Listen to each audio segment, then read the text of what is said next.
Bien, y aquí me encuentro con Natalie Castillo para hablar de un tema importante como son las banderas rojas para elegir a tu psicoterapeuta. Y es que muchas veces no sentimos quizás la confianza completa o quizás no sabemos cómo es que se tiene que dar la sesión o qué resultados debo tener de este trabajo. Natalie, bienvenida, ¿qué tarde? Muchas gracias, muy amable. Gracias por la invitación. Y sí, muchas veces nos preocupamos mucho en buscar las alertas a nuestras relaciones en pareja, nuestras relaciones con nuestros amigos, incluso con el trabajo. Pero no le ponemos pincitas a ver las banderitas rojas de nuestro terapeuta. Hoy en día que la salud mental es tan monetizado, ¿no? Entonces justamente hoy día vamos a hablar de eso. Y para iniciar, debo iniciar señalando que todo trabajo de un psicólogo está regido por un código de ética, que se trata de tener el respeto por los derechos de la persona, de su integridad, de su dignidad, ¿sí? El tema de la confidencialidad absoluta, el no materializar ni manipular al paciente, la relación profesional que siempre debe establecerse, nada de un interés personal, ni económico, ni mucho menos sexual. Entonces, en resumen, todo eso lo que indica es que el psicólogo, su trabajo tiene que ser respetar, cuidar y proteger al paciente. Pero ¿cómo alguien que está vulnerable con alguna situación puede darse cuenta que está siendo manipulado? ¿Cuál es esa banderita roja? ¿Qué te tienen que decir o qué tendrías que escuchar? Una de las primeras banderitas rojas es los coqueteos o insinuaciones sexuales, tanto contigo como con tu entorno.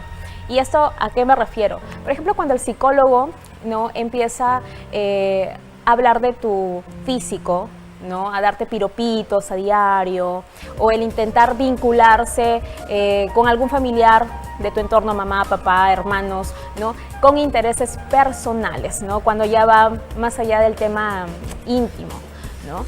Esa es una de las banderitas rojas. La segunda es cuando presenta conductas inapropiadas en las redes sociales, porque hoy en día las redes sociales son tan famosas que pensamos que no, a veces. ¿No te has puesto a pensar a veces que tu psicólogo está dándole like a tu fotografía en la que tú tal vez estás tan posada en tu bikini? O no solamente psicólogos varones, sino que esto involucra tanto a las mujeres como a los varones, ¿sí? Hay que dejar en claro eso. Entonces hay que ponernos bien alertas con esto cuando nos dan esos likes o de pronto nos siguen en nuestras redes sociales, en el TikTok, en el Instagram, en todas, ¿no? Me haces acordar que en TikTok a veces veo que dice voy a terapia porque me dejaron y terminé enamorando a mi psicólogo. Exacto. Son cosas que pasan entonces. Bueno, siempre y cuando no haya una manipulación por medio del profesional. Claro, pero justamente una de esas banderas es que no puedes establecer el puedes psicólogo. Estar con tu paciente. A ver, una de las cosas que tiene que establecer el psicólogo son límites. ¿Y a qué me refiero con esto? Que, digamos, tu paciente te llama, sí, puede contestarte, ¿sí? Siempre y cuando sea, obviamente nos referimos fuera de la consulta, puede contestarte cuando sea una emergencia, ¿no? Digamos que está un cuadro de ansiedad. En un cuadro de ansiedad o que tenga un intento de suicidio o algo que atente contra su vida, le puedes responder. ¿Por qué? Porque el psicólogo tiene que resguardar la integridad de su paciente. Ahora, lo que no se puede permitir es el hecho de que te esté llamando para contarte lo que le pasó en el día. O de pronto vio Alex de nuevo y te llamo a contarte como si fueras mi íntimo amigo de toda la vida. Y el psicólogo no puede ser tu amigo, no puedes establecer un vínculo familiar ni nada por el estilo. Siempre hay un límite que es del profesional y que justamente el psicólogo debe aprender a estructurar un horario. Hay un horario que se establece dentro de una consulta. Por eso mismo también los psicólogos no pueden atender a su familia. Exacto, por eso mismo no pueden atender ni a sus familias, ni sus amigos, con nadie que tenga un vínculo. Porque entonces pierdes la objetividad. Además, que puede ser, como tú hace rato me señalaste, pero yo he escuchado de que de pronto se enamora del paciente, ¿no? Y justamente el paciente va para sanarse y terminas con dependencia al psicólogo. Entonces, ahí de cierta manera el psicólogo rompe ese código ético, ¿no?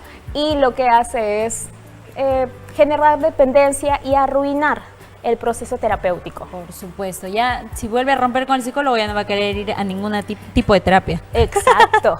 Ahora, ¿Verdad, Natalia? otra de las cosas es cuando el psicólogo, tú vas a tu cita, tú pagas tu dinero, pero el psicólogo se pasa hablando de las cosas que le pasó, ¿no? Wow, eso Entonces, puede pasar. sí, suele suceder. Hay Wow. psicólogos que te cuentan más su vida y al final tú pagas por escucharlo a él. Entonces es un gasto de dinero y es un gasto también de tiempo, ¿no? Mira qué increíble todo lo que nos comentas. Y en el caso de los psicoterapeutas en particular, ellos tienen un objetivo que es lograr cambiar de repente algún tipo de actitud, mejorar algún...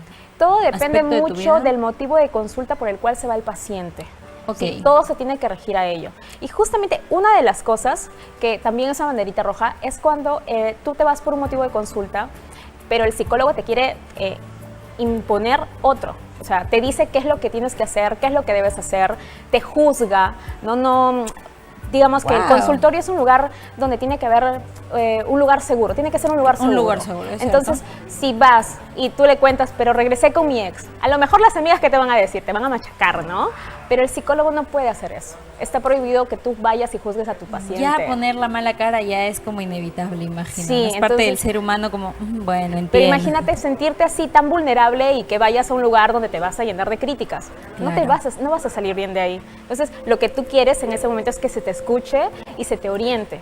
Y ojo, el psicólogo te da un montón de caminos, pero tú eliges. El psicólogo no te dice, escoge este. Ok, por ejemplo, en el mismo caso que hablabas de Lexi, vuelvo a recaer en una situación tóxica, ¿no? Y el psicólogo me dice, no le hables, no le contestes. ¿Eso es algo que está bien? O, en todo caso, tendría que decirme, bueno, si es que lo haces, quizás intenta ya no responderle tanto, o si la emoción te ganó, tal vez, hazlo, pero luego ya aléjate. ¿Cómo El funciona? psicólogo te hace preguntas para que tú mismo te respondas. respondas. Ajá. Ah, Y ahí ok. y ahí va el trabajo del psicólogo, pues, ¿no? De manera cognitivo-conductual te va trabajando el hecho de que tú mismo te des cuenta qué cosas estén bien, si está bien para ti, si te suma o te resta, hasta ahí. Pero no te puede decir, no hagas esto. Eso está mal, está pésimo. O que tú vayas y le digas, no sé, Hablemos de cometí hoy, un- que es justamente el día de la prevención del suicidio. Una persona que esté en este aspecto y un mal profesional le puede decir, oye, pero ¿por qué te complicas la vida? Ya va a pasar, ya va a es un pasar. sentimiento pasajero. Eso podría también pasar. Claro, han habido casos de que a veces te vas señalando ciertos síntomas y hay psicólogos que lo pasan por alto, o que es un proceso, digamos un proceso, una ruptura, ¿sí? A veces si tú no investigas tanto cuál ha sido tal vez los patrones de conducta o lo que ha pasado esa persona y no sabes si está tan cargado y solamente crees que es el problema de la ruptura y no Claro. que además lleve cargado algo más, ¿no? Puede que tú le induzcas a tu paciente de que, o sea, no tiene sentido, que no está validada su emoción y pues tomes, va a sentir el Medidas paciente de, extremas. si no me entiende la gente, Claro. no me atiende, ni a quien le estoy pagando. O de ¿para qué medidas voy a estar acá? extremas. Natalie, te pongo en contexto, tengo un caso, un ejemplo, ¿verdad? De esto. Un adolescente va, ¿no? Por, supongámosle, mala conducta y es el mismo profesional quien le dice, ¿sabes qué? Te vamos a internar porque tú estás muy mal. Entonces, al generar ese miedo en el adolescente, obviamente va a tomar otro tipo de medidas. Entonces, ¿qué podemos hacer en este caso si yo me doy cuenta que él es un mal profesional, que está haciendo mal quizás al querer castigar a su propio paciente? ¿Qué puedo hacer en ese caso? Bueno, como te dije, todos los psicólogos trabajamos bajo un régimen que es el código de ética, que tenemos que respetar y que quien no lo respeta también puede caerle su sanción. Se puede sancionar, claro. Exacto. ¿Y cómo puedes podríamos hacer lograrlo? tu denuncia tanto al colegio de psicólogos, puedes hacer tu denuncia de manera penal, ¿no? Y le pueden dar tanto de baja, o sea, quitarle, ya no puede ejercer más psicología o por tantos años también, es dependiendo del caso, ¿no? Pero puede suceder eso, porque en realidad estás transgrediendo la salud mental de la persona. Natalie, ¿y esa denuncia se abre como un proceso penal tal cual, Sí, donde hay tal cual. investigación y todo? Claro, sí, obviamente. Es ¿Con como, alguna es como prueba? cualquiera, claro, es como cualquier otro tipo de delito. Lleva un proceso. Sí. Entonces, por eso decía, hay que tener mucho cuidado y sí o sí el psicólogo tiene que regirse a esto. Natalie, ahora hablemos de lo que sí debo encontrar en mi psicoterapeuta o en mi psicólogo. En la primera sesión, ¿qué es lo que tengo que hacer con él? Para que, siempre decimos que para que tú generes que tu paciente pueda confiar en ti, tienes que generar un buen rapport. Es decir, puedas lograr que tu paciente tenga apertura. Y por eso va el tema de validar las emociones, escuchar atento, no interrumpir, porque si habla más el psicólogo que el mismo paciente, que es el que te tiene que contar, entonces ya ahí hay un problema. Natalie, y hay un punto muy importante, porque muchas veces cuando por primera vez vas al psicólogo dices, ok, pero solo me escuchó, y en realidad eso es lo que importa. Muchas veces las personas creen que ir al psicólogo es a ir a que te resuelvan la vida, que si yo tengo un problema tú me digas qué es lo que tengo que hacer y entonces así ya el problema está solucionado. Muchas veces no va por ahí, ¿verdad? El psicólogo orienta, es un profesional que ha llevado muchos años de estudio, pero orienta, no te resuelve. No te resuelve. Es como el gimnasio, es como cuando tú quieres volverte fitness y crees que todo está en la alimentación, ¿no? Claro. Que todo está en el gimnasio. Y en realidad solamente el 30% es ejercicio y el 70% es la alimentación. Es lo mismo con el paciente. O sea, el 30% es Queda el muy psicólogo claro. y el 70% es el esfuerzo y el punche que le ponga el paciente. Y si algo Así debemos es. rescatar, que si quieres ver si tu psicólogo vale la pena, entonces procura observar cuánta integridad tiene, o sea, no solamente dentro de un consultorio, sino en su vida privada, porque recordemos que la integridad es aquello que no se hace, incluso cuando nadie te ve, ¿sí? Entonces, hacer lo correcto cuando nadie te ve.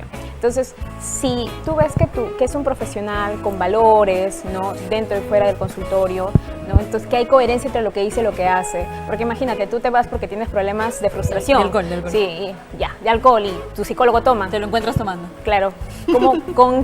Bajo qué credibilidad vas a tener en ese psicólogo, ¿no? Entonces, no es juzgar la vida privada, sí, pero sí es el poder Darle ver un ojito sí, también. cuál es la coherencia entre ambos lados. Igual supongo que podemos hacer una denuncia si es que hay un problema de que lo que yo te conté se filtró.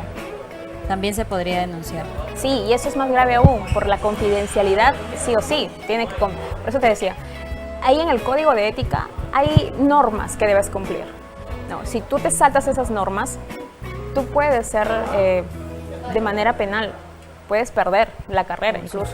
Ya no Igual puedes como ejercer los más. doctores también que Exacto. se justifican y todo, claro. Así que hay que estar atentos, sobre todo si es que estás pensando en llevar terapia. No es que te compliques, no es que por supuesto tengas que investigar 1000 perfiles, pero sí es muy importante lo que Natalie nos comenta, que se rigen bajo un código de ética y que por supuesto tienes que estar al pendiente de quién te está tratando, pero sobre todo también sentir una calma al momento de tomar la terapia, ¿verdad? Sí. Si tú te sientes aliviado, o sea, con menos carga emocional al salir de ahí, entonces es muy buena señal. Pero si tú te sientes igual, no va por ahí. Tendrías que... No hay que tener mucho miedo de cambiar de psicoterapeuta en Natalie, realidad. ¿y de eso también lo podemos decir desde la primera consulta? Claro, desde la ¿O es primera muy consulta. ideal desde la primera? No, desde la primera consulta tú ya sientes, o sea, ese cambio o incluso esa conexión, así como tienes conexión con tu pareja, ya, esta conexión con tu psicoterapeuta, ¿no? En el que te sientes escuchado, te sientes comprendido más que nada y sientes que te va a poder ayudar. Ok, perfecto, Natalie. Muchísimas gracias por haber estado aquí en Qué Tarde. Te esperamos para una próxima oportunidad para poder seguir conversando de salud mental, que es un tema muy importante para todos nosotros. Hoy de nuevo recalcamos que es el Día de la Prevención del Suicidio, así que tocar estos temas en casa nunca están de más. Si alguien quiere pedir ayuda, Natalie, por supuesto, va a estar siempre atenta para que los pueda atender, los pueda escuchar, y también si es que no se encontraran con los métodos necesarios, pues siempre pedir un abrazo que sea largo ayuda a calmar esas Te emociones, genera ¿verdad? oxitocina, una sensación de paz, eso sí es verdad. Perfecto, Natalie. Muchas gracias. Bien, vamos entonces a ver qué tiene Greg.